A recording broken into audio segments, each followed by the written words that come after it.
আব্দুল্লাহ ইবনে আমর ইবনে আস রাদিয়াল্লাহু তাআলা আনহু যুবক ছেলে, ঘোড়া ধরে তিনি হেরে গেলেন, তার সাথে কুলায় উঠলে পারলেন না, জিততে পারলেন না।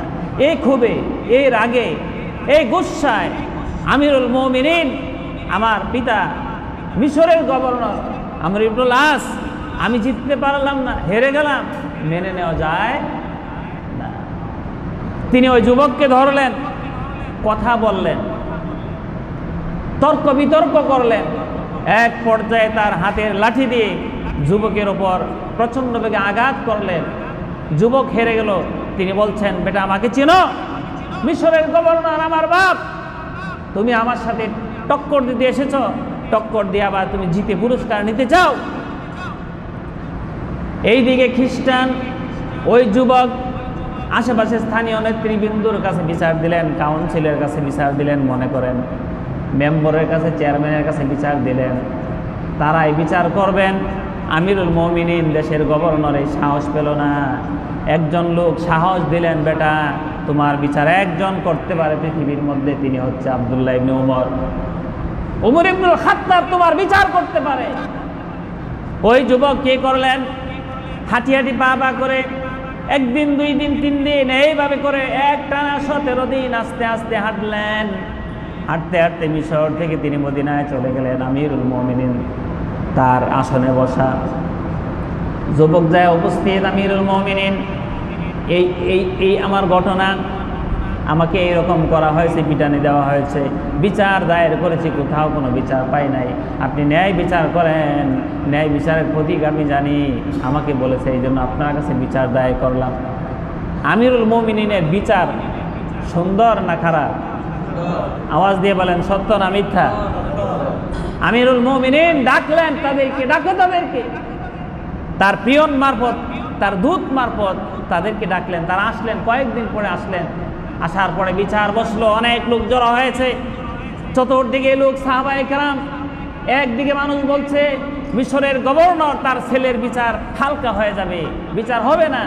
এদিকে আমিরুল মুমিনিন ওমর ইবনুল খাত্তাব রাদিয়াল্লাহু তাআলা আনহু রাগে ফেটে পড়ছেন আর বলছেন, হে খ্রিস্টান যুবক, তোমাকে যেইভাবে প্রহার করা হয়েছে, যেইভাবে তোমাকে লাঠি দেওয়া হয়েছে, যেইভাবে তোমাকে আঘাত করা হয়েছে, পাল্টা আঘাত করো তুমি তার প্রতি। সে লাঠি নিয়ে আঘাতছে, আর মিশরের গভর্নরের ছেলে তিনি ভয়ে থরথর করে কাঁপতেছেন। যতটুকু শাস্তি তাকে দেওয়া হয়েছিল ততটুকু পরিমাণ শাস্তির পাল্টা জবাব নেওয়ার পরে এবার হুঁশিয়ার করে বললেন, শোনো আমিরুল মুমিনিন, মিশরের গভর্নর, শোনো, তোমাকে মিশরের গভর্নর বানানো হয় নাই, তুমি জনগণকে গোলাম বানিয়ে রাখবে, জনগণকে গোলাম বানাবে না, জনগণ তোমার গোলাম হবে না, জনগণ হবে আল্লাহর গোলাম। জনগণকে তুমি গোলাম বানিয়ে রেখেছো। শোনো, পরবর্তী সময় যদি তোমার বিপক্ষে কোনো প্রশ্ন আসে, উত্থাপন হয়, তোমার বিরুদ্ধে অভিযোগ আসে, তোমাকে খেলাফতের দায়িত্ব থেকে তোমাকে বহিষ্কৃত করা হবে। খবরদার, দেশ চালাবে মানুষকে নিজের গোলাম নয়, মানুষকে আল্লাহর গোলাম বানিয়ে। এটা হচ্ছে আমানতের হেফাজত। মানুষের বিচার, সঠিক বিচার কিভাবে করতে হয়। আব্দুল্লাহ ওমর ইবনুল খাত্তাব রাদিয়াল্লাহু তাআলা আনহু তার নিজের ছেলে, আপনারা জানেন, নিজের ছেলের তিনি বিচার করেছিলেন খুঁড়ির সাথে, মসজিদের খুঁড়ির সাথে বেঁধে একটু তাড়ি খেয়েছিল, মাতলাম, এই জন্য তার বিচার করে দিলেন, দুনিয়ার থেকে শেষ করে দিলেন আমিরুল মুমিনিন নিজে। প্রিয় ভাইয়ারা আমার, আমরা সেই নবীর উম্মত যেই নবীর চরিত্রের ব্যাপারে বলা হয়েছে, একজন মাখজুম গোত্রের দামি একজন মহিলা ওই বংশের কিছু চুরি করলো। চুরি করার অপরাধে বিশ্বনবীকে কে জানাবে, হে রাসূল, এই মহিলা অত্যন্ত দামি মানুষ, দামি বংশের মানুষ, এই মহিলার ব্যাপারে বিরুদ্ধে যদি বিচার করা হয়, বিচারটা যেন কম করা হয়, বিচারটা যেন শিথিল করা হয়, বিচারটা যেন সঠিক বিচার না হয়, একটু হালকা হয়।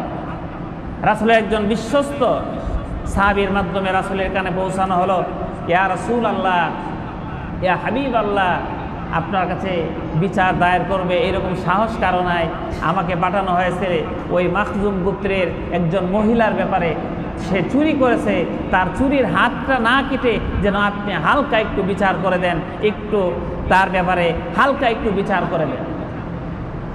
আমার প্রিয় ভাইয়েরা, আল্লাহর নবীর চেহারাটা রক্তিম বর্ণ হয়ে গেল, রাগান্বিত হয়ে গেলেন। আর তিনি বললেন, এই বিচার কার্য আমি এখন সেনাপতি, আমি এখন বিচার করব। এই অবস্থায় ওই মহিলা, মাখজুম গোত্রের মহিলা, চুরি না করে যদি আমার কলিজার টুকরা মেয়ে ফাতেমাও চুরি করত, ইসলামে যা আইন আছে হাত কেটে দেওয়া, বিশ্বনবী আমি নিজে আমার মেয়ের হাত কেটে বিচার করে দিতাম। এটা হলো বিচারের নমুনা। আজকে পৃথিবীর দিকে তাকায় দেখেন, নিজে মালিক, এই জন্য নিজের আত্মীয় স্বজনদের বিচার হয় না।